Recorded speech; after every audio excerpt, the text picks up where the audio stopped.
నేను దశకంఠుణ్ణి, లంకాధిపతి రావణాసురుణ్ణి. ఓహో, నువ్వేనా రావణుడివి? మా సీతమ్మ తల్లిని తీసుకొచ్చింది నువ్వేనా? మహాభారతంలో కనికుడు అనేవాడు ఒకడు ఉండేవాడు. వాడి నీతి చాలా దారుణంగా ఉండేది. నిన్ను కొట్టాననుకో ఈడి కోపం వస్తుంది.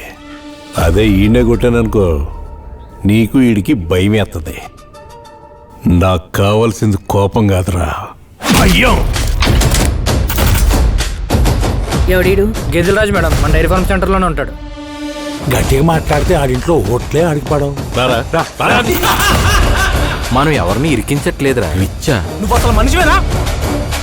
నా పేరు మీరా. దొరికితే వదిలేస్తావా?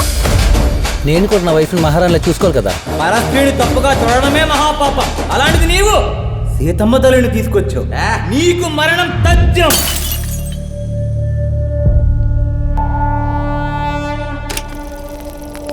ఏంటి?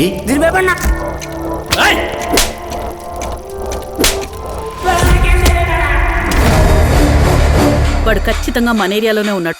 ఎవ్వడిని వదలద్దు. అనుమానం వస్తే పట్టుకొచ్చినోడ్నే మళ్ళీ మళ్ళీ పట్టుకురండి. ఏదైనా తేడా వచ్చిందనుకో, సంబంధం ఉన్నోడు సంబంధం లేనోడు అందరూ బొక్కలో పోతారు. 5 అంటే 5,000 కాదు, 5 లక్షలు. చూడు, కొన్నాళ్ళకి ఎదురెళ్ళి కన్నా వెనక్కి వెళ్ళిపోవడమే మంచిది. వాడెక్కడ ఉన్నాడో నాకెలా తెలుస్తుంది మేడం?